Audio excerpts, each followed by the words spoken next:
ਭਾਈ ਪੁਰੀਆ ਤੇ ਭਾਈ ਚੂਹੜ ਜਿਹੜੇ ਨੇ ਇਹ ਦੋਵੇਂ ਭਰਾ ਨੇ।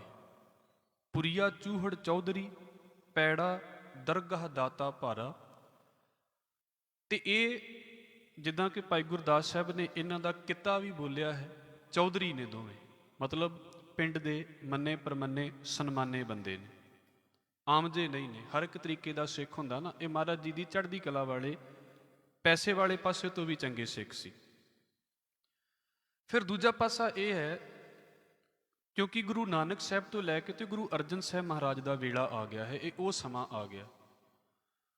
ਤੇ ਤੁਸੀਂ ਇਹਨੂੰ ਸੋਚ ਕੇ ਵੇਖੋ ਕਿ ਇਹ ਜਦੋਂ ਇਹ ਦੋਵੇਂ ਭਰਾ ਸਤਿਗੁਰੂ ਦੇ ਕੋਲ ਆਏ ਸੀ ਤੇ ਇਹਨਾਂ ਨੇ ਆ ਕੇ ਪਹਿਲੀ ਗੱਲ ਇਹ ਕੀਤੀ ਸੀ ਕਿ ਮਹਾਰਾਜ ਜੀ ਬੜਾ ਸਮਾਂ ਹੋ ਗਿਆ ਸੀ, ਸੋਚਦੇ ਪਏ ਸੀ ਵੀ ਤੁਹਾਡੇ ਦਰਸ਼ਨਾਂ ਦੇ ਲਈ ਆਈਏ, ਵੀ ਤੁਹਾਡੇ ਕੋਲ ਪਹੁੰਚੀਏ, ਦਰਸ਼ਨ ਕਰੀਏ, ਪਰ ਸਮਾਂ ਨਹੀਂ ਸੀ ਲੱਗਦਾ, ਸਮਾਂ ਨਹੀਂ ਸੀ ਬਣਦਾ।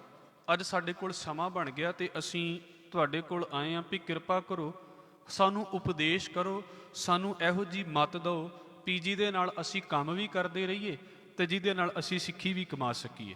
ਇਹ ਗੁਰੂ ਅਰਜਨ ਸਾਹਿਬ ਮਹਾਰਾਜ ਨੂੰ ਆ ਕੇ ਬੇਨਤੀ ਕਰਦੇ ਨੇ। ਪਰ ਇਹ ਇੱਦਾਂ ਕਹਿ ਲਓ ਵੀ ਇਮਾਨਦਾਰੀ ਹੁੰਦੀ ਹੈ ਕੁਝ ਬੰਦਿਆਂ ਦੇ ਪੱਲੇ।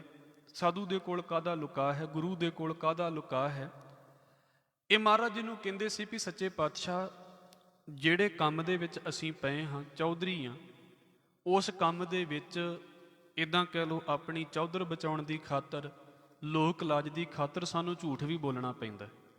ਤੇ ਅਸੀਂ ਮੰਨਦੇ ਹਾਂ ਵੀ ਅਸੀਂ ਝੂਠ ਬੋਲਦੇ ਹਾਂ, ਸਵੀਕਾਰ ਕਰਦੇ ਹਾਂ ਵੀ ਅਸੀਂ ਝੂਠ ਬੋਲਦੇ ਹਾਂ। ਮੈਂ ਜਿਹੜੀ ਬੇਨਤੀ ਕੀਤੀ ਹੈ ਵੀ ਪਹਿਲੀ ਗੱਲ ਤੇ ਇਸ ਗੱਲ ਨੂੰ ਸਵੀਕਾਰ ਕਰਨਾ ਵੀ ਮੈਂ ਝੂਠ ਬੋਲਦਾ ਹਾਂ, ਇਹ ਵੀ ਬੜੀ ਵੱਡੀ ਗੱਲ ਹੈ। ਅਜੇ ਤੇ ਸਾਨੂੰ ਕੋਈ ਦੂਜਾ ਕਹਿ ਦੇਵੇ ਵੀ ਤੂੰ ਝੂਠ ਬੋਲਦਾ ਹੈ ਤੇ ਦੁੱਖ ਲੱਗਦਾ ਹੈ, ਗੁੱਸਾ ਲੱਗਦਾ ਹੈ। ਇਹਨਾਂ ਨੇ ਮਹਾਰਾਜ ਜੀ ਨੂੰ ਆਖਿਆ ਵੀ ਸੱਚੇ ਪਾਤਸ਼ਾਹ, ਜਿਹੜੀ ਕਾਰ ਅਸੀਂ ਕਰਦੇ ਹਾਂ, ਜਿਹੜਾ ਸਾਡਾ ਕੰਮ ਹੈ ਨਾ, ਉਹਦੇ ਵਿੱਚ ਅਸੀਂ ਝੂਠ ਵੀ ਬੋਲਦੇ ਹਾਂ। ਤੇ ਗੁਰੂ ਅਰਜਨ ਸਾਹਿਬ ਮਹਾਰਾਜ ਨੇ ਇਹ ਨਹੀਂ ਆਖਿਆ ਵੀ ਕੋਈ ਨਹੀਂ ਤੁਸੀਂ ਝੂਠ ਵੀ ਬੋਲੀ ਜਾਓ ਤੇ ਤੁਸੀਂ ਸਿੱਖੀ ਦੇ ਵਿੱਚ ਵੀ ਰਹਿ ਲਓ। ਨਹੀਂ, ਮਹਾਰਾਜ ਨੇ ਕੀ ਕਿਹਾ? ਸੱਚੇ ਪਾਤਸ਼ਾਹ ਕਹਿੰਦੇ ਭਾਈ ਇਸ ਗੱਲ ਨੂੰ ਸਮਝੋ, ਇੱਕ ਝੂਠ ਤੇ ਇੱਕ ਕ੍ਰੋਧ, ਇਹ ਦੋ ਚੀਜ਼ਾਂ ਤੁਹਾਡੀ ਆਪਣੀ ਜ਼ਿੰਦਗੀ ਦੇ ਲਈ ਸਭ ਤੋਂ ਵੱਡੇ ਪਾਪ ਨੇ। ਦੂਜੇ ਲਈ ਹੈ ਨੇ ਜਾਂ ਨਹੀਂ, ਉਹ ਤੇ ਬਾਅਦ ਦੀਆਂ ਗੱਲਾਂ ਨੇ। ਸਭ ਤੋਂ ਵੱਡਾ ਇੱਦਾਂ ਕਹਿ ਲਓ ਵੀ ਤੁਹਾਡੀ ਜ਼ਿੰਦਗੀ ਦਾ ਪਾਪ ਹੈ ਜਿਹੜਾ ਤੁਸੀਂ ਆਪਣੇ ਆਪ ਦੇ ਲਈ ਦੂਜਿਆਂ ਦੇ ਨਾਲ ਝੂਠ ਬੋਲਦੇ ਪਏ ਜੇ। ਇਹ ਛੋਟੀਆਂ ਛੋਟੀਆਂ ਗੱਲਾਂ ਨੇ ਮੇਰੇ ਖਿਆਲ ਦੇ ਨਾਲ। ਚਲੋ ਅਸੀਂ ਵੀ ਪੜ੍ਹੇ ਹਾਂ, ਤੁਸੀਂ ਵੀ ਪੜ੍ਹੇ ਹੋ, ਉਹ ਸਾਨੂੰ ਬੇਸਿਕ ਹੀ ਸਕੂਲਾਂ ਦੇ ਵਿੱਚ ਸਿਖਾ ਦਿੱਤਾ ਜਾਂਦਾ ਵੀ ਝੂਠ ਨਹੀਂ ਬੋਲਣਾ। ਮੈਂ ਕਈ ਵਾਰ ਇਸ ਗੱਲ ਦੀ ਬੇਨਤੀ ਕਰਦਾ ਹਾਂ, ਕਿਹਨੂੰ ਨਹੀਂ ਪਤਾ ਇਸ ਦੁਨੀਆ ਦੇ ਵਿੱਚ ਜਿਹਨੂੰ ਮਾਲਕ ਨੇ ਥੋੜ੍ਹਾ ਜਿਹਾ ਦਿਮਾਗ ਦਿੱਤਾ ਹੈ, ਉਹਨਾਂ ਸਾਰਿਆਂ ਨੂੰ ਪਤਾ ਵੀ ਝੂਠ ਨਹੀਂ ਬੋਲਣਾ। ਤੇ ਕਿਹੜਾ ਹੈ ਜਿਹਨੂੰ ਮਾਲਕ ਨੇ ਦਿਮਾਗ ਦਿੱਤਾ ਹੈ ਤੇ ਉਹਨੇ ਅਜੇ ਤੱਕ ਝੂਠ ਨਾ ਬੋਲਿਆ ਹੋਵੇ? ਸਾਰਿਆਂ ਨੇ ਬੋਲਿਆ ਹੋਵੇ। ਮਹਾਰਾਜ ਕਹਿੰਦੇ ਵੀ ਇੱਕ ਤੇ ਕ੍ਰੋਧ ਤੇ ਇੱਕ ਝੂਠ, ਇਹ ਤੁਹਾਡਾ ਸਭ ਤੋਂ ਵੱਡਾ ਪਾਪ ਹੈ। ਤੇ ਸਤਿਗੁਰੂ ਨੇ ਕਿਹਾ ਵੀ ਤੁਹਾਨੂੰ ਗੁਰੂ ਨਾਨਕ ਸਾਹਿਬ ਮਹਾਰਾਜ ਜੀ ਦਾ ਇੱਕ ਉਪਦੇਸ਼, ਇੱਕ ਗੱਲ ਮੈਂ ਦੱਸ ਦੇਵਾਂ, ਤੁਹਾਨੂੰ ਵੀ ਯਾਦ ਹੋਵੇਗਾ। ਆਸਾ ਦੀ ਵਾਰ ਦੇ ਵਿੱਚ ਪੜ੍ਹਦੇ ਹਾਂ ਅਸੀਂ ਰੋਜ਼। ਹਜ਼ੂਰ ਕਹਿੰਦੇ ਕਲਯੁਗ ਰਥ ਅਗਨ ਕਾ, ਕੂੜ ਅੱਗੇ ਰਥਵਾ। ਕਲਯੁਗ ਦਾ ਜਿਹੜਾ ਸਾਡੇ ਅੰਦਰ ਪ੍ਰਭਾਵ ਹੁੰਦਾ ਹੈ ਨਾ, ਮਤਲਬ ਇੱਦਾਂ ਕਹਿ ਲਈਏ ਵੀ ਕਲਯੁਗ ਹੋਰ ਕੋਈ ਸਮਾਂ ਥੋੜ੍ਹਾ ਹੈ। ਸਾਡੇ ਅੰਦਰ ਕਲਯੁਗੀ ਸੁਭਾਅ ਜਦੋਂ ਹੁੰਦਾ ਹੈ ਤੇ ਫਿਰ ਸਾਡੇ ਸਰੀਰ ਨੂੰ ਕੌਣ ਖਿੱਚਦਾ ਪਿਆ ਹੁੰਦਾ ਹੈ? ਮਤਲਬ ਸਾਡੀ ਥਿੰਕਿੰਗ ਕਿਹਦੇ ਆਸਰੇ ਚੱਲਦੀ ਹੁੰਦੀ ਹੈ? ਗੁਰੂ ਸਾਹਿਬ ਕਹਿੰਦੇ ਅਸੀਂ ਝੂਠ ਦੇ ਆਸਰੇ ਦੇ ਉੱਤੇ ਚੱਲਦੇ ਹਾਂ। ਤੇ ਜਿੰਨਾ ਝੂਠ ਦੇ ਆਸਰੇ ਦੇ ਉੱਤੇ ਚੱਲਦੇ ਹਾਂ, ਉਹਨਾਂ ਸਾਡੇ ਅੰਦਰ ਕ੍ਰੋਧ ਦੀ ਅੱਗ ਵੀ ਮੱਚਦੀ ਪਈ ਹੁੰਦੀ ਹੈ। ਕਲਯੁਗ ਰਥ ਅਗਨ ਕਾ, ਕਲਯੁਗ ਦਾ ਜਿਹੜਾ ਸਾਡੇ ਉੱਤੇ ਸੁਭਾਅ ਹੈ, ਇਹਦੇ ਵਿੱਚ ਅਗਨੀ ਦਾ ਰਥ ਹੈ, ਮਤਲਬ ਅੱਗ ਹੀ ਬਣੇ ਪਏ ਹਾਂ। ਬਿਲਕੁਲ ਸਾੜ ਹੋਇਆ ਪਿਆ ਹੈ ਵੀ ਜਿਹੜਾ ਲਾਗੇ ਆ ਕੇ ਬੈਠ ਵੀ ਜਾਵੇਗਾ ਉਹਨੂੰ ਵੀ ਸਾੜ ਦੇਵਾਂਗੇ, ਆਪਾਂ ਤੇ ਸੜੇ ਹੀ ਪਏ ਹਾਂ। ਕੂੜ ਅੱਗੇ ਰਥਵਾ, ਤੇ ਇਸ ਅੱਗ ਵਾਲੇ ਰਥ ਨੂੰ ਖਿੱਚਦਾ ਕੌਣ ਪਿਆ ਹੈ? ਝੂਠ ਖਿੱਚਦਾ ਪਿਆ ਹੈ। ਬਚਾਉਣਾ ਚਾਹੁੰਦੇ ਹਾਂ ਇਸ ਚੀਜ਼ ਨੂੰ। ਮਹਾਰਾਜ ਜੀ ਨੇ ਕਿਹਾ ਭਾਈ ਇਸ ਕੰਮ ਨੂੰ ਛੱਡੋ, ਤੁਸੀਂ ਗੁੱਸੇ ਨੂੰ ਛੱਡੋ, ਤੁਸੀਂ ਝੂਠ ਨੂੰ ਛੱਡੋ। ਤੇ ਸੁਭਾਵਿਕ ਜੀ ਗੱਲ ਸੀ, ਕਿਉਂਕਿ ਇਹ ਗੱਲਾਂ ਜਦੋਂ ਅਸੀਂ ਪੜ੍ਹਦੇ ਹਾਂ ਤੇ ਇੱਕ ਹੁੰਦਾ ਵੀ ਇੱਕ ਡਰ ਕਰਕੇ ਵੀ ਹਾਏ ਕੋਈ ਗੱਲ ਨਹੀਂ ਕਹਿਣੀ ਆਪਾਂ ਮਹਾਰਾਜ ਜੀ ਨੂੰ। ਇੱਦਾਂ ਦੇ ਸਿੱਖ ਵੀ ਮਹਾਰਾਜ ਦੇ ਕੋਲ ਰਹੇ, ਕਿਉਂਕਿ ਜਿਹੜੀ ਗੱਲ ਦਿਲ ਦੀ ਹੈ ਸੀ ਉਹਨਾਂ ਨੇ ਅੱਗੇ ਕਹਿ ਦੇਣੀ। ਉਹਨਾਂ ਦੇ ਵਿੱਚੋਂ ਭਾਈ ਪੁਰੀਆ, ਇਹਨਾਂ ਦੋਵਾਂ ਭਰਾਵਾਂ ਦੇ ਵਿੱਚੋਂ ਮਹਾਰਾਜ ਨੂੰ ਕਹਿੰਦਾ ਹੈ ਸੱਚੇ ਪਾਤਸ਼ਾਹ ਤੁਸੀਂ ਤੇ ਕਹਿੰਦੇ ਜੇ ਵੀ ਝੂਠ ਨਾ ਬੋਲੋ, ਤੇ ਜੇ ਝੂਠ ਨਾ ਬੋਲੀਏ ਤਾਂ ਸਾਡਾ ਕਾਰੋਬਾਰ ਕਿੱਦਾਂ ਚੱਲੇ? ਕਿਉਂਕਿ ਅਸਲ ਦੇ ਵਿੱਚ ਜਿਸ ਸਿਸਟਮ ਦੇ ਵਿੱਚ ਅਸੀਂ ਵੱਡੇ ਹੁੰਨੇ ਆ, ਉੱਥੇ ਬਹੁਤਿਆਂ ਨੂੰ ਇੰਜ ਲੱਗਦਾ ਹੈ ਵੀ ਜੇਕਰ ਸੱਚ ਬੋਲਤਾ ਤੇ ਸਾਡਾ ਕੰਮ ਹੀ ਨਹੀਂ ਚੱਲਣਾ। ਔਰ ਵੇਖੋ ਲੱਗਦਾ ਵੀ ਆ ਲੋਕਾਂ ਨੂੰ। ਔਰ ਸਿੱਧੀ ਜੀ ਗੱਲ ਹੈ, ਇਹਦੇ ਵਿੱਚ ਕੋਈ ਸ਼ੱਕ ਵੀ ਨਹੀਂ ਹੈ। ਜਦੋਂ ਸਾਰਾ ਵਪਾਰ ਝੂਠ ਦੇ ਆਸਰੇ ਦੇ ਉੱਤੇ ਹੋ ਰਿਹਾ ਹੈ, ਇੱਕ ਅੱਧਾ ਬੰਦਾ ਸੱਚਾ ਹੈ, ਲੋਕੀ ਉਹਦੇ ਤੇ ਯਕੀਨ ਵੀ ਨਹੀਂ ਕਰਦੇ ਵੀ ਬਾਕੀ ਜਿਹੜੇ ਝੂਠ ਬੋਲਦੇ ਪਏ ਨੇ ਇਹ ਕਿਹੜਾ ਸੱਚ ਬੋਲਦਾ ਪਿਆ ਹੋਵੇਗਾ। ਦੇਖ ਲਓ ਕਿੰਨੀ ਕੁ ਇਮਾਨਦਾਰੀ ਦੇ ਉੱਤੇ ਚੱਲਦੀਆਂ ਨੇ ਚੀਜ਼ਾਂ। ਹਰ ਇੱਕ ਚੀਜ਼ ਨੂੰ ਦਿਖਾਉਣ ਦੀ ਖਾਤਰ ਕਈ ਕੁਝ ਕਰਨਾ ਪੈ ਰਿਹਾ ਹੈ, ਤੇ ਉਹ ਝੂਠ ਹੀ ਹੈ, ਹੋਰ ਕੀ ਹੈ। ਮਹਾਰਾਜ ਜੀ ਨੂੰ ਕਹਿੰਦੇ ਸੱਚੇ ਪਾਤਸ਼ਾਹ ਤੁਸੀਂ ਤੇ ਕਹਿੰਦੇ ਜੇ ਵੀ ਝੂਠ ਨਾ ਬੋਲੋ, ਤੇ ਝੂਠ ਤੋਂ ਬਿਨਾਂ ਕਾਰੋਬਾਰ ਕਿੱਦਾਂ ਚੱਲੇ। ਮਹਾਰਾਜ ਤੋਂ ਮਾਫੀ ਮੰਗ ਕੇ ਕਹਿੰਦਾ ਹਾਂ, ਤੁਹਾਡੇ ਵਿੱਚੋਂ ਕਾਰੋਬਾਰੀ ਨੇ, ਕਿੰਨਿਆਂ ਨੂੰ ਇਸ ਗੱਲ ਦੇ ਬਾਰੇ ਯਕੀਨ ਹੈ। ਮੈਂ ਨਹੀਂ ਕਹਿੰਦਾ ਵੀ ਤੁਸੀਂ ਝੂਠ ਬੋਲਦੇ ਜੇ, ਜਾਂ ਬਾਹਰ ਦੀ ਦੁਨੀਆ ਦੇ ਵਿੱਚ ਸਾਰੇ ਝੂਠ ਬੋਲਦੇ ਨੇ, ਸੱਚ ਵਾਲੇ ਵੀ ਹੈ ਨੇ। ਹਰ ਥਾਂ ਦੇ ਉੱਤੇ ਹਰ ਤਰੀਕੇ ਦੇ ਬੰਦੇ ਹੁੰਦੇ ਨੇ। ਤੁਹਾਨੂੰ ਇੱਥੇ ਭਾਈ ਮੂਲਾ ਵੀ ਲੱਭ ਜਾਵੇਗਾ ਜਿਹੜਾ ਕਹਿੰਦਾ ਵੀ ਜਿਉਣਾ ਜਿਹੜਾ ਝੂਠ ਹੈ ਤੇ ਮਰਨਾ ਸੱਚ ਹੈ। ਤੁਹਾਨੂੰ ਇਹੋ ਜਿਹੇ ਵੀ ਲੱਭ ਜਾਣਗੇ ਜਿਹੜੇ ਕਹਿੰਦੇ ਨੇ ਜਿਉਣਾ ਹੀ ਸੱਚ ਹੈ, ਮਰਨਾ ਕਿਹੜਾ ਕਿਸੇ ਨੇ ਵੇਖਿਆ। ਹਰ ਤਰੀਕੇ ਦੇ ਬੰਦੇ ਲੱਭ ਜਾਣਗੇ, ਹਰ ਤਰੀਕੇ ਦੇ ਬੰਦੇ ਹੋਣਗੇ ਸ਼ਹਿਰ ਦੇ ਵਿੱਚ। ਪਰ ਗੱਲ ਕੀ ਹੈ, ਜਦੋਂ ਅਸੀਂ ਆਲੇ ਦੁਆਲੇ ਦੀ ਮਾਰਕੀਟ ਦਾ ਹਾਲ, ਸੁਸਾਇਟੀ ਦਾ ਹਾਲ ਵੇਖਦੇ ਹਾਂ, ਇਹ ਕਿਹੜੀ ਚੀਜ਼ ਦੇ ਉੱਤੇ ਜ਼ਿਆਦਾ ਖਲੋਤੀ ਹੋਈ ਹੈ? ਇਹ ਸਿਰਫ ਝੂਠ ਦੇ ਉੱਤੇ ਖਲੋਤੀ ਹੋਈ ਹੈ। ਦਿਸਦਾ ਕੁਝ ਹੋਰ ਹੈ, ਅੰਦਰ ਕੁਝ ਹੋਰ ਚੱਲਦਾ ਪਿਆ ਹੈ। ਚਲੋ ਇਹ ਮਹਾਰਾਜ ਦੀ ਅਸੀਂ ਗੱਲ ਵਿਚਾਰ ਲਈਏ। ਮਾਰਕੀਟ ਦੇ ਬਾਰੇ ਤੇ ਤੁਹਾਨੂੰ ਸਾਰਿਆਂ ਨੂੰ ਪਤਾ ਹੀ ਹੈ। ਮਹਾਰਾਜ ਕਹਿੰਦੇ ਸੱਚੇ ਪਾਤਸ਼ਾਹ, ਮਹਾਰਾਜ ਜੀ ਨੂੰ ਕਹਿੰਦੇ ਵੀ ਸੱਚੇ ਪਾਤਸ਼ਾਹ ਤੁਸੀਂ ਕਹਿੰਦੇ ਜੇ ਝੂਠ ਛੱਡੋ, ਤੇ ਸਾਡਾ ਝੂਠ ਛੱਡਿਆ ਤੇ ਫਿਰ ਗੁਜ਼ਾਰਾ ਨਹੀਂ ਸਾਡਾ ਹੋਣਾ। ਕਿਉਂਕਿ ਇੱਕ ਬਣਿਆ ਹੋਇਆ ਖਿਆਲ ਹੁੰਦਾ ਨਾ, ਜਦੋਂ ਝੂਠ ਛੱਡ ਦਈਏ ਤੇ ਉਹ ਚੀਜ਼ਾਂ ਵੀ ਛੱਡਣੀਆਂ ਪੈ ਜਾਂਦੀਆਂ ਨੇ ਕਿਸੇ ਵੇਲੇ। ਤੇ ਚੀਜ਼ਾਂ ਛੁੱਟਦੀਆਂ ਨੇ ਤਾਂ ਦੁੱਖ ਲੱਗਦਾ ਹੈ, ਚੌਧਰਤਾ ਜਾਂਦੀ ਹੈ ਤਾਂ ਵੀ ਦੁੱਖ ਲੱਗਦਾ ਹੈ। ਮੈਂ ਝੂਠ ਦੇ ਆਸਰੇ ਉੱਤੇ ਬੈਠਾ ਹੋਇਆ ਹਾਂ, ਤੇ ਜਦੋਂ ਝੂਠ ਪਿੱਛੇ ਹੋ ਗਿਆ ਤਾਂ ਮੈਂ ਥੱਲੇ ਡਿੱਗ ਪਵਾਂਗਾ। ਇਸ ਕਰਕੇ ਮੈਂ ਸੋਚਦਾ ਵੀ ਮੈਂ ਥੱਲੇ ਨਾ ਡਿੱਗਾ, ਇਸ ਕਰਕੇ ਮੈਂ ਝੂਠ ਦੇ ਉੱਤੇ ਬੈਠਾ ਰਹਿਣਾ ਚਾਹੁੰਦਾ ਹਾਂ ਬਸ। ਸੱਚੇ ਪਾਤਸ਼ਾਹ ਨੂੰ ਕਹਿੰਦੇ ਮਹਾਰਾਜ ਝੂਠ ਨਹੀਂ ਜੇ ਛੁੱਟਦਾ। ਮਹਾਰਾਜ ਕਹਿੰਦੇ ਫਿਰ ਇਦਾਂ ਕਰੋ।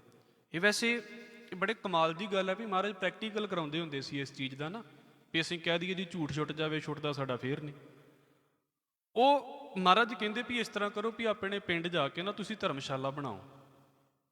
ਧਰਮਸ਼ਾਲਾ ਦਾ ਸੁਭਾਵਿਕ ਮਤਲਬ ਸੀ ਵੀ ਜਿਹੜਾ ਅਸਥਾਨ ਤੁਸੀਂ ਬਣਾਉਣਾ ਹੈ, ਉੱਥੇ ਤੁਸੀਂ ਸਵੇਰੇ ਸ਼ਾਮ 4 ਘੜੀਆਂ ਬਹਿ ਕੇ ਤੇ ਕਥਾ ਸੁਣਨੀ ਹੈ, ਕੀਰਤਨ ਸੁਣਨਾ ਹੈ। ਮਤਲਬ ਪੱਕੀ ਰੂਟੀਨ ਬਣਾ ਲਓ ਵੀ ਤੁਸੀਂ ਉੱਥੇ ਜਾਣਾ ਹੀ ਜਾਣਾ ਹੈ। ਹੁਣ ਮੈਂ ਵਾਰ-ਵਾਰ ਇਹ ਨਹੀਂ ਵੀ ਮੈਂ ਕਥਾ ਕਰਦਾ ਪਿਆ ਤੇ ਮੈਂ ਤਾਂ ਗੱਲ ਕਹਿੰਦਾ ਹੁੰਨਾ। ਜਿਹੜਾ ਬੰਦੇ ਨੇ ਕਦੀ ਕੰਨਾਂ ਦੇ ਵਿੱਚ ਗੱਲ ਪਾਈ ਹੀ ਨਹੀਂ, ਉਹਨੂੰ ਕਿੱਥੇ ਪਤਾ ਲੱਗੇਗਾ ਵੀ ਜ਼ਿੰਦਗੀ ਦੇ ਅੱਗੇ ਕੁਐਸਚਨ ਮਾਰਕ ਵੀ ਹੈਗਾ ਤੇ ਕੋਈ ਸਪੀਡ ਬ੍ਰੇਕਰ ਵੀ ਹੈਗਾ। ਉਹ ਤਾਂ ਭਜਾਈ ਜਾ ਰਿਹਾ ਨਾ ਗੱਡੀ ਬਸ। ਤੇ ਸਪੀਡ ਬ੍ਰੇਕਰ ਇੱਕ ਚਾਹੀਦਾ ਹੈ ਜ਼ਿੰਦਗੀ ਦੇ ਵਿੱਚ। ਕਥਾ, ਕੀਰਤਨ, ਪਾਠ, ਇਹ ਇਦਾਂ ਵੀ ਜਿਹੜੀ ਰੂਟੀਨ ਦੇ ਵਿੱਚ ਜ਼ਿੰਦਗੀ ਤੁਰੀ ਜਾ ਰਹੀ ਉਹਦੇ ਅੱਗੇ ਸਪੀਡ ਬ੍ਰੇਕਰ ਲਾ ਰਿਹਾ ਹੈ। ਕੁਝ ਨਾ ਕੁਝ ਤੇ ਰੋਜ਼ ਸੋਚਣ ਤੇ ਮਜਬੂਰ ਕਰਦਾ ਪਿਆ ਹੈ ਨਾ, ਵੀ ਮੈਂ ਕੀ ਕਰੀ ਜਾ ਰਿਹਾ ਹਾਂ, ਅੱਗੇ ਮਹਾਰਾਜ ਕੀ ਕਹਿੰਦੇ ਪਏ ਨੇ, ਮੈਂ ਕਿੱਧਰ ਤੁਰੀ ਜਾ ਰਿਹਾ ਹਾਂ, ਅੱਗੇ ਮਹਾਰਾਜ ਰੋਕ ਦਿੰਦੇ ਨੇ। ਇਹ ਸਪੀਡ ਬ੍ਰੇਕਰ ਹੀ ਤੇ ਹੈ। ਸਤਿਗੁਰੂ ਨੇ ਕਿਹਾ ਵੀ ਇੱਕੋ ਕੰਮ ਕਰਿਓ, ਜੋ ਮਰਜ਼ੀ ਹੋ ਜਾਵੇ ਤੁਸੀਂ ਸੰਗਤ ਨਹੀਂ ਛੱਡਣੀ। ਮੈਂ ਤੁਹਾਨੂੰ ਵੀ ਬੇਨਤੀ ਕਰਦਾ ਹਾਂ, ਆਪਣੀ ਵੀ ਇਹਦੇ ਵਿੱਚ ਹੀ ਗੱਲ ਹੈ।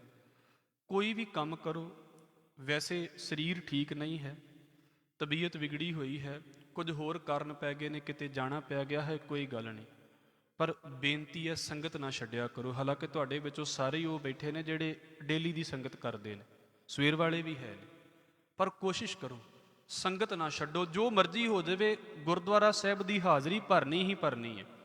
ਮਰਦ ਕਹਿੰਦੇ ਸਵੇਰੇ ਸ਼ਾਮ ਦੀ ਹਾਜ਼ਰੀ ਭਰਿਓ, 4 ਘੜੀਆਂ ਤੁਸੀਂ ਉੱਥੇ ਬੈਠ ਕੇ ਕੀਰਤਨ ਸੁਣਨਾ ਹੈ, ਕਥਾ ਸੁਣਨੀ ਹੈ, ਬਸ ਇੰਨਾ ਕੁ ਕੰਮ ਕਰਨਾ ਹੈ। ਫਿਰ ਤੁਸੀਂ ਇੱਕ ਹੋਰ ਕੰਮ ਕਰਨਾ, ਤੁਸੀਂ ਕਹਿੰਦੇ ਜੀ ਝੂਠ ਨਹੀਂ ਛੁੱਟਦਾ। ਜਿਹੜਾ ਤੁਸੀਂ ਸਾਰਾ ਦਿਨ ਕਾਰ ਵਿਹਾਰ ਕਰੋਗੇ, ਕਾਰੋਬਾਰ ਕਰੋਗੇ, ਉਹਨੂੰ ਕੀ ਕਰਨਾ? ਹਰ ਇੱਕ ਨੂੰ ਪਤਾ। ਤੇ ਮੰਨ ਲਓ ਮੈਂ ਝੂਠ ਬੋਲਿਆ ਹੈ, ਤੁਹਾਨੂੰ ਨਹੀਂ ਪਤਾ, ਮੈਨੂੰ ਤਾਂ ਪਤਾ ਨਾ ਮੈਂ ਝੂਠ ਬੋਲਿਆ। ਤੇ ਕਹਿੰਦੇ ਜਿੰਨਾ ਝੂਠ ਬੋਲੋਗੇ ਨਾ, ਉਹ ਸਾਰੀ ਇੱਕ ਪੇਪਰ ਦੇ ਉੱਤੇ, ਕਾਗਜ਼ ਉੱਤੇ ਲਿਖ ਕੇ ਤੇ ਧਰਮਸ਼ਾਲਾ ਦੇ ਵਿੱਚ ਨਾ ਆਪਣਾ ਲਿਖਾਈ ਜਾਇਓ ਵੀ ਅੱਜ ਇੰਨਾ ਝੂਠ ਬੋਲਿਆ ਤੇ ਅੱਜ ਇੰਨਾ ਝੂਠ ਬੋਲਿਆ।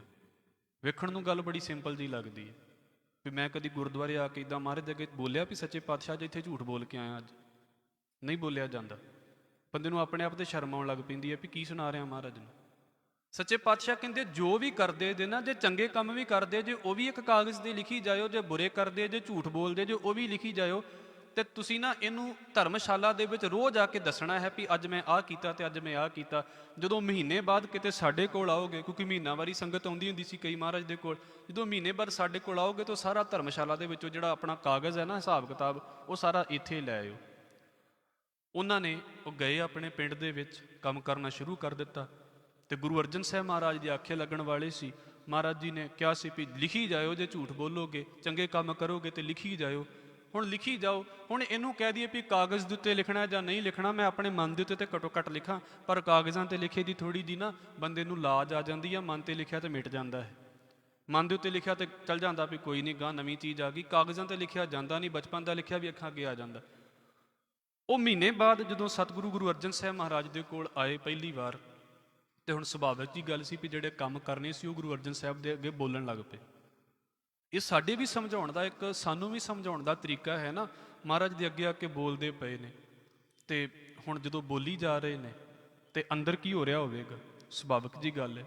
ਕਿਸੇ ਨੂੰ ਕਹਿਣ ਦੀ ਕੀ ਲੋੜ ਹੈ ਵੀ ਮੈਂ ਆਪਣੇ ਝੂਠ ਬੋਲਦਾ ਪਿਆ ਹਾਂ ਮਹਾਰਾਜ ਦੇ ਅੱਗੇ, ਵੀ ਸੱਚੇ ਪਾਤਸ਼ਾਹ ਇੰਨੇ ਧੋਖੇ ਕੀਤੇ ਨੇ ਤੇ ਇੰਨੇ ਝੂਠ ਬੋਲੇ ਨੇ, ਤੇ ਮੇਰੇ ਦਿਲ ਦੀ ਕੀ ਹਾਲਤ ਹੋਵੇਗੀ ਭਲਾ।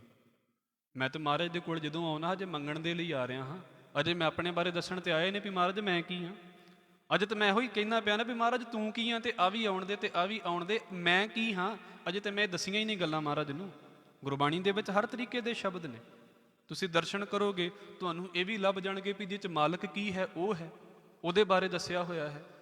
ਗੁਰਬਾਣੀ 'ਚ ਇਹ ਵੀ ਸ਼ਬਦ ਨੇ ਵੀ ਮੈਂ ਕੀ ਹਾਂ, ਸੱਚੇ ਪਾਤਸ਼ਾਹ ਉਹ ਵੀ ਮਹਾਰਾਜ ਦੇ ਅੱਗੇ ਗੱਲਾਂ ਨੇ। ਤੇ ਹਰ ਤਰੀਕੇ ਦੀ ਸਿੱਖੀ ਕਮਾਉਣੀ ਪੈਣੀ ਹੈ।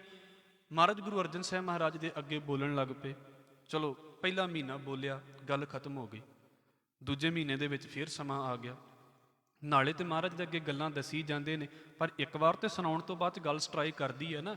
ਇਹ ਵੈਸੇ ਸਤਿਗੁਰੂ ਦਾ ਇੱਕ ਸੁਭਾਅ ਬੋਲਿਆ ਹੈ ਗੁਰਬਾਣੀ ਦੇ ਵਿੱਚ। ਭਾਈ ਗੁਰਦਾਸ ਸਾਹਿਬ ਨੇ ਵੀ ਬੋਲਿਆ ਹੈ, ਸਤਿਗੁਰੂ ਇੱਦਾਂ ਦਾ ਨਹੀਂ ਹੈ ਵੀ ਗਲਤੀਆਂ ਸੁਣ ਕੇ ਕਵੇ ਵੀ ਮੇਰੀਆਂ ਗਲਤੀਆਂ ਤਾਂ ਮੈਂ ਦੂਜਿਆਂ ਨੂੰ ਦੱਸਦਾ ਫਿਰਾਂ ਵੀ ਉਹ ਬੰਦਾ ਵੇਖ ਜਾਣਦਾ ਤੂੰ, ਉਹਨੇ ਆਹ ਕੁਝ ਕੀਤਾ ਤੇ ਉਹਨੇ ਆਹ ਕੁਝ ਕੀਤਾ। ਨਹੀਂ, ਮਾਫ ਕਰਨਾ, ਸੰਗਤ ਦੇ ਵਿੱਚ ਰਿਸ਼ਤੇਦਾਰੀਆਂ ਦੀਆਂ ਗੱਲਾਂ ਉਹ ਬਾਅਦ ਦੀਆਂ ਗੱਲਾਂ ਨੇ। ਰਿਸ਼ਤੇਦਾਰੀਆਂ ਗੁਰਦੁਆਰੇ ਦੇ ਗੇਟ ਤੋਂ ਬਾਹਰ ਨੇ।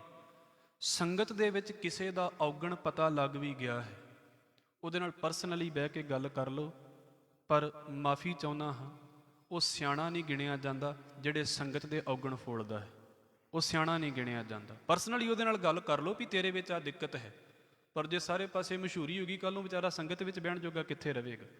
ਇਸ ਕਰਕੇ ਮਹਾਰਾਜ ਗੁਰੂ ਅਰਜਨ ਸਾਹਿਬ ਸੱਚੇ ਪਾਤਸ਼ਾਹ ਇੱਦਾਂ ਦੇ ਨਹੀਂ ਵੀ ਤੁਸੀਂ ਮੇਰੇ ਕੋਲ ਗਲਤੀਆਂ ਦੱਸਦੇ ਜੇ ਤੇ ਮੈਂ ਸਾਰਿਆਂ ਨੂੰ ਦੱਸਾਂ ਵੀ ਤੁਸੀਂ ਕੀ ਗਲਤੀਆਂ ਕਰਦੇ ਜੇ। ਨਹੀਂ, ਤੈਸੇ ਪੇਖ ਔਗਣ ਕਹੈ ਨਾ ਸਤਿਗੁਰ ਕਾਹੂ, ਪੂਰਨ ਵਿਵੇਕ ਸਮਝਾਵਤ ਪ੍ਰਚੰਡ ਹੈ। ਮੱਤ ਦੇ ਦਿੰਦਾ ਹੈ ਸਤਿਗੁਰੂ ਵੀ ਅੱਗੇ ਤੋਂ ਗਲਤੀਆਂ ਕਰਨ ਨੂੰ ਦਿਲ ਹੀ ਨਾ ਕਰੇ। ਸੱਚੇ ਪਾਤਸ਼ਾਹ ਜੀ ਦੇ ਕੋਲ ਦੂਜੇ ਮਹੀਨੇ ਦੇ ਵਿੱਚ ਜਦੋਂ ਆਏ, ਫਿਰ ਮਨ 'ਚ ਖਿਆਲ ਆਉਂਦਾ ਵੀ ਕੀ ਸੁਣਾ ਰਹੇ ਆ ਮਹਾਰਾਜ ਨੂੰ ਆਪਣੀਆਂ ਗੱਲਾਂ, ਕਿਹੜੀਆਂ ਗੱਲਾਂ ਦੱਸਦੇ ਪਏ। ਕਿੰਨੇ ਗੁਰਬਾਣੀ ਦੇ ਬੋਲ ਨੇ ਇੱਦਾਂ ਦੇ, ਗੱਲੀਆਂ ਸੀ ਚੰਗੀਆਂ ਆਚਾਰੀ ਬੁਰੀਆਂ, ਤੁਹਾਡੇ ਨਾਲੋਂ ਜ਼ਿਆਦਾ ਤੇ ਸਾਨੂੰ ਇਸ ਪਾਸੇ ਤੋਂ ਸੁਣਾਉਂਦਿਆਂ ਗੱਲ ਆ ਜਾਂਦੀ ਹੈ। ਤੇ ਮਹਾਰਾਜ ਦੇ ਅੱਗੇ ਜਦੋਂ ਉਹ ਸੁਣਾਉਂਦੇ ਪਏ ਨੇ, ਫਿਰ ਹੌਲੀ ਹੌਲੀ ਮਨ 'ਚ ਖਿਆਲ ਆ ਗਿਆ ਵੀ ਨਹੀਂ, ਮਹਾਰਾਜ ਨੂੰ ਇਹ ਗੱਲਾਂ ਨਹੀਂ ਦੱਸਣੀਆਂ, ਆਪਾਂ ਆਪਣੇ ਆਪ ਨੂੰ ਬਦਲੀਏ। ਮਹਾਰਾਜ ਦੇ ਅੱਗੇ ਚੰਗੀਆਂ ਗੱਲਾਂ ਦੱਸੀਏ ਵੀ ਸੱਚੇ ਪਾਤਸ਼ਾਹ ਮੈਂ ਐਰਕੀ ਆਹ ਹਿਸਾਬ ਦੇ ਵਿੱਚ ਨਵਾਂ ਕੁਝ ਲਿਖਾ ਕੇ ਆਇਆ। ਔਰ ਇਹ ਵੇਖੋ, ਇਹਨੂੰ ਸੁਣਾ ਤੇ ਚਲੋ ਅਸੀਂ 10-15 ਮਿੰਟਾਂ 'ਚ ਗੱਲ ਕਲੀਅਰ ਕਰ ਦੇਣੀ ਹੈ। ਕਵੀ ਸੰਤੋਖ ਸਿੰਘ ਕਹਿੰਦੇ 6 ਮਹੀਨੇ ਲੱਗੇ ਸੀ ਇਹਨਾਂ ਨੂੰ। 6 ਮਹੀਨੇ, 6 ਮਹੀਨਿਆਂ ਦੇ ਬਾਅਦ ਇਹਨਾਂ ਦਾ ਹਿਸਾਬ ਕਿਤਾਬ ਪੂਰਾ ਹੋ ਗਿਆ ਸੀ ਵੀ ਜਿੱਦਣ ਝੂਠ ਵਾਲਾ ਪਾਸਾ ਸੀ ਉਹ ਬਿਲਕੁਲ ਬਲੈਂਕ ਸ਼ੀਟ ਸੀ ਵੀ ਵਾਕਿਆ ਸੱਚੇ ਪਾਤਸ਼ਾਹ ਮਹੀਨਾ ਨਿਕਲ ਗਿਆ, ਕਿਸੇ ਨਾਲ ਝੂਠ ਨਹੀਂ ਬੋਲਿਆ। ਮਹਾਰਾਜ ਨੇ ਪ੍ਰੈਕਟੀਕਲ ਦੇ ਵਿੱਚ ਪਾ ਕੇ ਰੱਖਿਆ ਨਾ। ਇਹ ਥੋੜਾ ਵੀ ਰਾਤ ਆਏ ਤੇ ਸਵੇਰੇ ਝੂਠ ਬੋਲਣਾ ਹਟ ਗਿਆ। ਕੌਣ ਹਟਦਾ ਇੱਦਾਂ ਝੂਠ ਬੋਲਣਾ? ਨਹੀਂ ਹਟਦਾ। ਤੇ ਮਹਾਰਾਜ ਨਹੀਂ ਵੀ ਧੱਕੇ ਨਾਲ ਹੀ ਹਟਾ ਦੇਣਾ ਹੈ, ਨਹੀਂ। ਸੱਚੇ ਪਾਤਸ਼ਾਹ ਕਹਿੰਦੇ ਤੁਹਾਡੇ ਸੁਭਾਅ ਦੇ ਵਿੱਚੋਂ ਉਹ ਚੀਜ਼ ਹਟਣੀ ਚਾਹੀਦੀ ਹੈ। ਸੁਭਾਅ 'ਚੋਂ ਨਹੀਂ ਹਟੇਗੀ। ਤੁਸੀਂ 4 ਦਿਨ ਨਹੀਂ ਬੋਲੋਗੇ, 5ਵੇਂ ਦਿਨ ਫਿਰ ਬੋਲ ਦੋਗੇ। ਗੱਲ ਤੇ ਸੁਭਾਅ ਦੇ ਵਿੱਚੋਂ ਹਟਣ ਦੀ ਹੈ ਨਾ।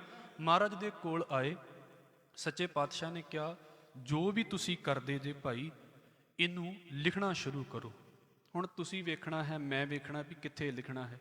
ਮੈਂ ਬੇਨਤੀ ਕੀਤੀ ਆ, ਮਨ 'ਤੇ ਲਿਖਿਆ ਤੇ ਨਵੇਂ ਖਿਆਲ ਮਨ 'ਤੇ ਪੈ ਜਾਂਦੇ ਨੇ, ਉਸੇ ਵੇਲੇ ਇਰੇਜ਼ ਹੋ ਜਾਂਦਾ, ਮਨ ਨੂੰ ਚੇਤਾ ਹੀ ਭੁੱਲ ਜਾਂਦਾ। ਕਿੰਨਾ ਕੁਝ ਦੱਬਿਆ ਪਿਆ ਹੈ ਮਨ ਦੇ ਉੱਤੇ। ਜਿੰਨੀ ਉਮਰ ਹੋ ਗਈ ਉਦੋਂ ਦੀਆਂ ਗੱਲਾਂ ਹੀ ਦੱਬਦੇ ਪਏ ਆ। ਨਵੀਂ ਗੱਲ ਆ ਜਾਂਦੀ ਹੈ, ਪਿਛਲੀ ਭੁੱਲ ਵੀ ਜਾਂਦੀ ਹੈ। ਕਾਗਜ਼ਾਂ 'ਤੇ ਲਿਖਿਆ ਨਹੀਂ ਭੁੱਲਦਾ। ਸੱਚੇ ਪਾਤਸ਼ਾਹ ਕਹਿੰਦੇ ਚੰਗੇ ਵੀ ਕੰਮ ਲਿਖਿਓ, ਬੁਰੇ ਵੀ ਲਿਖਿਓ। ਜਦੋਂ ਕਿਤੇ ਆਪਣੇ ਕਰਮਾਂ ਨੂੰ ਫੋਲਾਂਗੇ ਤੇ ਫਿਰ ਕਿਤੇ ਨਾ ਕਿਤੇ ਤੇ ਅਹਿਸਾਸ ਹੋਵੇਗਾ ਨਾ ਵੀ ਹਾਂ ਆਹ ਕੰਮ ਮੈਂ ਕਰਦਾ ਰਿਹਾ। ਤੇ ਚੰਗੇ ਇਸ ਕਰਕੇ ਲਿਖਣੇ ਨੇ ਵੀ ਸਿਰਫ ਆਪਣੇ ਬੁਰੇ ਵੇਖ ਕੇ ਨਿਰਾਸ਼ਤਾ ਦੇ ਵਿੱਚ ਨਾ ਡਿੱਗ ਪਈ ਵੀ ਹਾਏ ਮੈਂ ਕਦੀ ਚੰਗਾ ਕੰਮ ਕੀਤਾ ਹੀ ਨਹੀਂ। ਨਿਰਾਸ਼ਤਾ ਦੇ ਵਿੱਚ ਵੀ ਨਹੀਂ ਜਾਣਾ, ਕਿਉਂਕਿ ਇਦਾਂ ਦੇ ਨਹੀਂ ਹਾਂ ਅਸੀਂ ਵੀ ਬਿਲਕੁਲ ਹੀ ਕਹਿ ਦਈਏ। ਹੰਕਾਰ ਨਹੀਂ ਇਸ ਗੱਲ ਦੇ ਉੱਤੇ, ਪਰ ਇਹ ਇਸ ਪਾਸੇ ਦੀ ਵੀ ਗੱਲ ਹੈ ਵੀ ਏਡੇ ਵੀ ਨਹੀਂ ਆ ਵੀ ਸਾਡੇ ਇੰਨੇ ਕੰਮ ਨਿਕੰਮੇ ਨੇ ਵੀ ਹਾਏ ਡਿੱਗੇ ਹੀ ਪਏ ਆ। ਕੁਝ ਨਾ ਕੁਝ ਤੇ ਮਾਲਕ ਨੇ ਚੰਗਾ ਕਰਵਾਇਆ ਹੀ ਹੈ ਸਾਡੇ ਕੋਲੋਂ, ਉਹ ਚੀਜ਼ ਵੀ ਇਸ ਪਾਸੇ ਦੇ ਵਿੱਚ ਲਿਖਣੀ। ਇਹ ਲੇਖਿਆਂ ਦੀ ਗੱਲ ਨਹੀਂ ਹੈ, ਇਹ ਆਪਣੇ ਸੁਭਾਅ ਨੂੰ ਠੀਕ ਕਰਨ ਵਾਲੀ ਗੱਲ ਹੈ। ਵੀ ਜਦੋਂ ਮੈਨੂੰ ਲੱਗੇ ਵੀ ਹਾਏ ਮੈਂ ਤਾਂ ਕੁਝ ਕੀਤਾ ਹੀ ਨਹੀਂ ਚੰਗਾ, ਉਦਣ ਇੱਕ ਖਿਆਲ ਆਵੇ ਵੀ ਨਹੀਂ ਹਾਂ ਠੀਕ ਵੀ ਕੀਤਾ ਹੈ, ਇਸ ਕਰਕੇ ਡਿੱਗਣਾ ਨਹੀਂ ਹੈ। ਮਨ ਕਿਉਂ ਬੈਰਾਗ ਕਰੇਗਾ ਸਤਿਗੁਰ ਮੇਰਾ ਪੂਰਾ, ਚਿੰਤਾ ਦੇ ਵਿੱਚ ਵੀ ਨਹੀਂ ਜਾਣਾ ਵੀ ਹਾਏ ਪਤਾ ਨਹੀਂ ਕੀ ਬਣ ਜਾਣਾ, ਆਪਣੇ ਕਰਮਾਂ ਦੇ ਉਹ ਪਾਸੇ ਵੀ ਰੱਖਣੇ। ਕਵੀ ਸੰਤੋਖ ਸਿੰਘ ਕਹਿੰਦੇ ਨੇ ਲਗਭਗ ਇਹਨਾਂ ਗੁਰਸਿੱਖਾਂ ਨੂੰ, ਇਹ ਦੋਵਾਂ ਭਰਾਵਾਂ ਨੂੰ, ਭਾਈ ਪੁਰੀਆ ਤੇ ਭਾਈ ਚੂੜ ਜਿਹੜੇ ਸੀ ਇਲਾਕੇ ਦੇ ਚੌਧਰੀ ਸੀ, ਤੇ ਲਗਭਗ ਇਹਨਾਂ ਨੂੰ 6 ਮਹੀਨੇ ਦਾ ਸਮਾਂ ਲੱਗਾ ਇਸ ਚੀਜ਼ ਨੂੰ ਗ੍ਰਹਿਣ ਕਰਦਿਆਂ, ਆਪਣੇ ਸੁਭਾਅ ਦੇ ਵਿੱਚੋਂ ਇਸ ਚੀਜ਼ ਨੂੰ ਮੁਕਾਉਂਦਿਆਂ। ਅੱਜ ਕੱਲ੍ਹ ਉਹ ਥੋੜ੍ਹੇ ਟਾਈਮ ਵਾਲੀ ਸਿੱਖੀ ਹੋ ਗਈ ਨਾ, ਜਿਹ 'ਚ ਮੈਂ ਸੋਚਦਾ ਵੀ ਇੱਧਰ ਹੋਵੇ ਤੇ ਅਗਲੇ ਪਲ ਦੇ ਵਿੱਚ ਸੁਭਾਅ ਬਦਲ ਜਾਵੇ, ਰੱਬ ਕਿਰਪਾ ਕਰ ਦੇਵੇ ਤੇ ਪਤਾ ਨਹੀਂ ਅਗਲੇ ਸੈਕਿੰਡ 'ਚ ਜ਼ਿੰਦਗੀ ਬਦਲ ਜਾਵੇ। ਪਰ ਇਹ ਵੀ ਨਹੀਂ, ਜੇ ਆਪਣੀ ਪ੍ਰੈਕਟਿਸ ਦੇ ਉੱਤੇ ਤੁਰਦੇ ਪਏ ਹਾਂ ਤੇ ਹੋ ਸਕਦਾ 6 ਮਹੀਨਿਆਂ ਦੀ ਥਾਂ ਤੇ 6 ਸਾਲ ਵੀ ਲੱਗ ਜਾਣ। ਇਹਨਾਂ ਦੇ 6 ਮਹੀਨੇ ਲੱਗੇ ਨੇ। ਮਹਾਰਾਜ ਕਿਰਪਾ ਕਰੇ। ਗੁਰੂ ਅਰਜਨ ਸਾਹਿਬ ਸੱਚੇ ਪਾਤਸ਼ਾਹ ਦੇ ਦਰਬਾਰ ਦੇ ਵਿੱਚ ਆਉਂਦੇ ਹਾਂ, ਮਹਾਰਾਜ ਦੀ ਹਜ਼ੂਰੀ 'ਚ ਆ ਕੇ ਬੈਠਦੇ ਹਾਂ। ਸੱਚੇ ਪਾਤਸ਼ਾਹ ਕਿਤੇ ਸਾਡਾ ਵੀ ਇੱਦਾਂ ਦਾ ਹਿਸਾਬ ਕਿਤਾਬ ਕਰ ਦੇਵੇ ਵੀ ਇੱਕ ਦਿਨ ਪੇਜ ਖਾਲੀ ਹੋ ਜਾਵੇ ਨਾ ਝੂਠ ਵਾਲਾ। ਝੂਠ ਦਾ ਮਤਲਬ ਸਿਰਫ ਇਹ ਨਹੀਂ ਹੈ, ਸਾਨੂੰ ਵੀ ਪਤਾ ਸੀ ਕਿਸ ਕਿਸ ਰੂਪ ਦੇ ਝੂਠ ਬੋਲਦੇ ਹਾਂ। ਝੂਠ ਦਾ ਮਤਲਬ ਇਹ ਵੀ ਨਹੀਂ ਵੀ ਬਿਲਕੁਲ ਹੀ ਅਸੀਂ ਕਹਿ ਦਈਏ ਵੀ ਆਪਣੀ ਜਾਨ ਬਚਾਉਣ ਵਾਲੀ ਗੱਲ ਹੋ ਗਈ। ਬੜੇ ਤਰੀਕੇ ਨੇ ਝੂਠ ਦੇ। ਸੱਚੇ ਪਾਤਸ਼ਾਹ ਉਹ ਕਹਿੰਦੇ ਨੇ ਕਿ ਭਾਈ ਇਹਨੂੰ ਤਿਆਗਿਓ, ਪੁਰੀਆ ਚੂਹੜ ਚੌਧਰੀ ਪੈੜਾ ਦਰਗਾਹ ਦਾਤਾ ਭਾਰਾ। ਇਹ ਭਾਈ ਪੁਰੀਆ ਤੇ ਭਾਈ ਚੂੜ ਇਹ 2 ਭਰਾ ਸੀ ਤੇ ਮਹਾਰਾਜ ਦੇ ਕੋਲੋਂ ਉਪਦੇਸ਼ ਲੈਣ ਦੇ ਲਈ ਆਏ ਸੀ।